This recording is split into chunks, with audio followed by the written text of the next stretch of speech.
สบายดีจ้าสบายดีพี่น้องสบายดีสุขุสุขคนหัวยุ่งหัวยองพี่น้องแข่งฝนเมื่อกี้นี่ฝนมากะตกแป๊บเดียวต้องดอกสบายดีพี่น้องสบายดีสุขุสุขคนค่ะสวัสดีตอนเย็นเด้อพี่น้องจ้าตอนนี้17 นาฬิกาแล้วเอาหินไปโรยทางเดินให้มันสุดพี่น้องมาเบิ่งคลองใส่ไก่หลังจากเสร็จได้70%แล้วพี่น้องยังบริสมบูรณ์ดอกหวานจะซับไม้ไผ่ไปเห็ดสะพานอีกแต่ว่าปลูกงานเสร็จสมบูรณ์แล้วมาเบิ่งวิวกันว่างามสำใดไปน้องกับเฮากะทางหญ้าตัวนั้นนางทางหญ้านั้นก็โรยหินโถยเพิ่นออกมาจ้างเพิ่นมาขนหินไปน้องกลับมาปลูกหญ้าซอยย่านมันแล้วบ่ทันแรงก็เลยโถยเพิ่นออกมาปลูกหญ้าซอยในต้นอันนี้กำลังงามให้เพิ่นมาถางครับเป็นผู้ปลูกเป็นผู้ทางเลยใบมันงามๆไปน้องอันนี้กระต้นไม้พุ่มนี่ก็กำลังงามป้ากำลังเขียวไปดู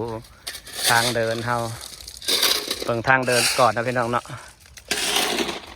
นางทางหญ้าตามขอบมันเบิดแล้วบนทางเดินในวันนั้นไอ้ตรงที่ว่างนี่ตรงกลางนี่ที่เป็นเนินสลบนี่นางว่าสิปลูกดอกกระเจียวนางสั่งหัวดอกกระเจียวแต่บ้านได้มาฮอดปลูกดอกกระเจียวเนี่ยเป็นเริงดอกกระเจียวเนาะเป็นเริงหมดเลยแล้วก็นี่แหละจ้ะเป็นสลบลงอันนี้ทางเดินนะคะ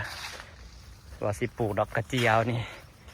ระหว่างอันตัวปลูกหญ้ากับทางเดินนี่สิปลูกดอกกระเจียวเป็นแถวเราเอาแนมาก็เป็นดอกกระเจียวเป็นแถวยาวเลยนะพี่น้องแล้วออกดอกกันงามๆมาเก็บขาย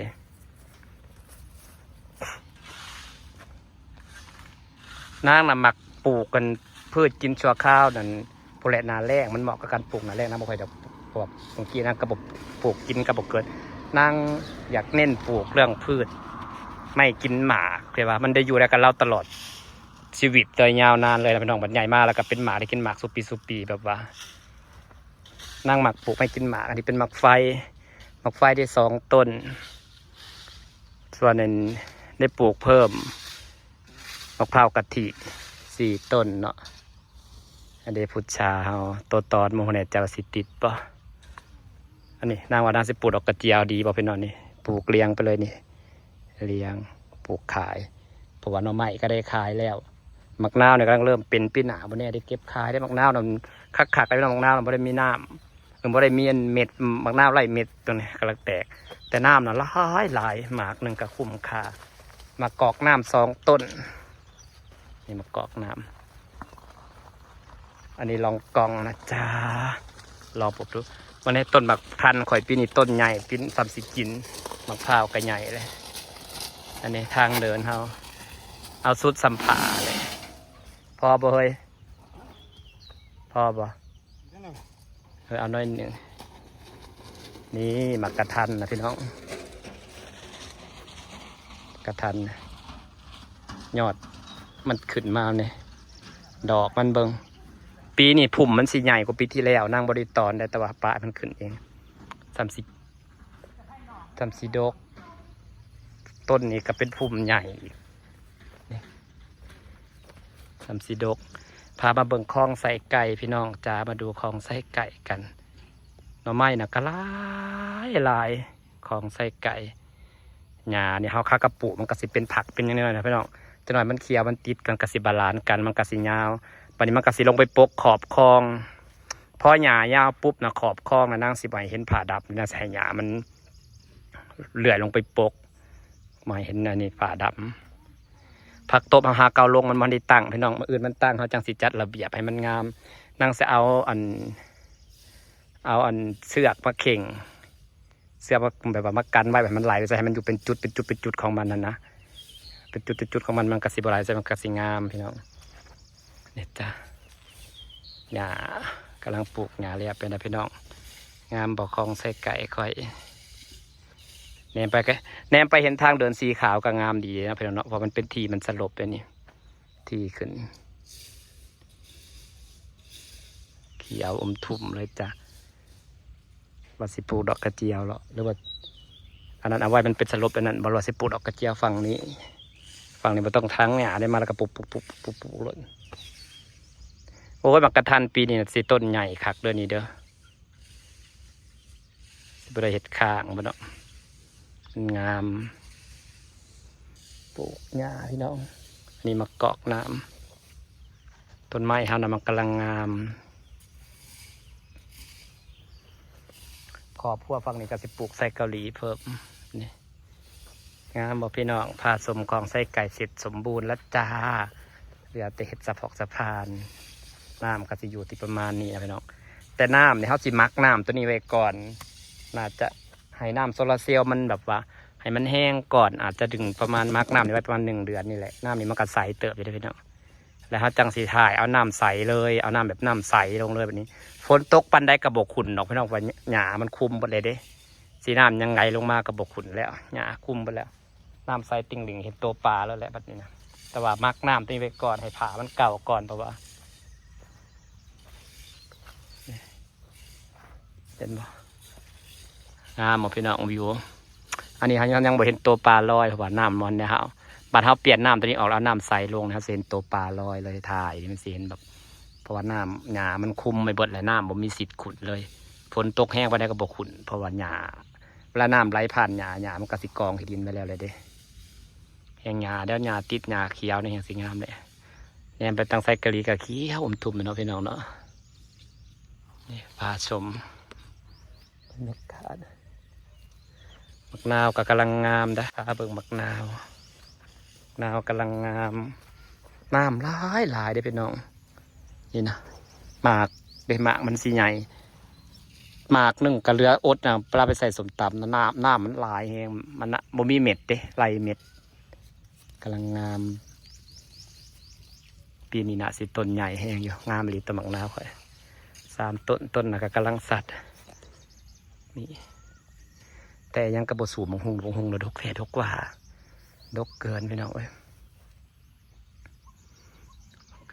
มุมนี้ก็สิเป็นมุมของไส้ไก่เขียวๆเนาะกำแพงกั้นไว้อันนี้ก็สีขาวบ้านโซนนั้นก็ต่างหาก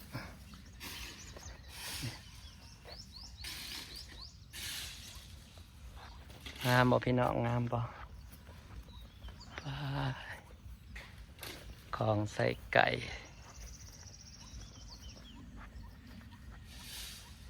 มองเนี่ยไส้เกาหลีข่อยกำลังสัตว์พี่น้องเอ้ยเจ้าหน้าข่อยก็จะได้กำแพงงามเลยพอสิตัดต้นนั้นไก่โมได้ตัดที่ไหนยังบ่ว่างพอตัดแล้วจะเอากิ่งมันต่อมาเลยนะเห็ดตัวนี้ให้มันแล้วพวกนี้ให้มันแล้วเบิดก่อนเนี่ยทางเดินเราสิปลูกไส้เกาหลีปลูกลงไปจนฮอดใดเพื่อแหละให้มันเป็นกำแพงบาลานกันเลยพี่น้องสิตอนเอาบ่ซื้อดอกสิตอนอันนี้ทางเดินเฮาก็จะเอาให้สุดแต่สัมผัสแหละพ่อแหละเพราะว่าจุนี้ก็เป็นกำแพงเกาหลีเลยนี่ทางเดินสวยป่ะพี่น้องมะพร้าวเฮากำลังสัตว์ตรงนี้มะพร้าวนะมันสัตว์นะใหญ่ว่าเยลิตั้งแต่ได้ไอ้โพยอันนี้ตรงในยอดมันนับว่าขักแกลิพี่น้องเอ้ยนี่ใส่เกาหลีกำลังเขียวโอ้ยถ่อมหัวยืนมือแล้วจักเม็ดวะนี่2 เม็ดละ2 เม็ดกว่าแล้วต้นลิ้นจี่เราก็กำลังใหญ่เลยเด้อพี่น้องจ๋านี่ถนอมวสันหักแกงยันดาเดอสิเป็นหมากแล้วดูได้ปะกับแพงต้นไม้สีเขียว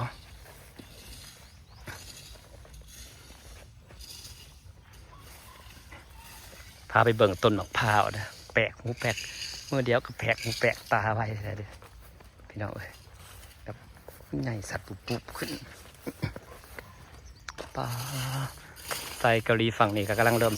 งามแล้วเมื่อทั้งกับได้กำแพงต้นไม้ที่บาลานซ์กันส่วนไอ้อุโมงค์นี่ก็เริ่มงามไอ้ทุกอุโมงค์ข่อยก็ได้เอาไม้ไผ่บ่ตัดไม้ไผ่สั้นขึ้นแล้วก็มัดแล้วก็ให้มันเลื่อยไปตามไม้ไผ่มัดใส่กับไม้ไผ่นี่ฝั่งนี้ก็นี่ไซเกาหลีฝั่งนี้กำลังสิงามขึ้นคือกันแล้วตัวเร็วๆป อ้แนมไปดอกซ่อนขาวกำอยู่กำลังขึ้นยอดใหญ่ยอดใหญ่ๆมะม่วงแอปเปิลเราก็กำลังแตกยอดนะคะอันนี้เป็นบอนแอปเปิลอันนี้ก็จะเป็นบอนปล่อยไว้โล่งเลยบอนแน่ตกแรงอาจจะเป็นนานพักข่อยนี่พอปีแล้วไม่ได้ปลูกตกแรงปีนี้สิปลูกนะจ๊ะนี่งามบ่พี่น้องโอ้ยมีแห้งเลยต้นมะพร้าวข่อยสับแล้วนี่อายุวันที่28ครบ2 ปีปลูกวันที่28พฤษภาปลูก28พฤษภาจ้าครบ2 ปีค่อยว่า3 ปีแทงจันแน่นอนมะพร้าวค่อยนี่3 ปีแทงจันแน่นอนนี่งามอีหลี3 ปีแทงจัน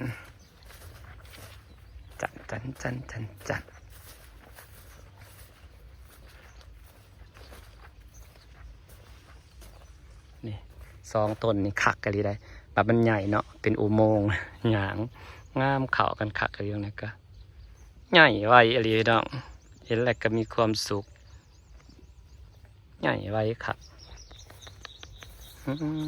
ต้นนี่ก็กลายเป็นต้นมะพร้าวใหญ่แล้วเนี่ยนะพี่น้องเมืองเลยต้นบักใหญ่นี่ฝนป้างามเด้มันใหญ่แหละงามเนาะพี่น้องต้นมะพร้าวนี่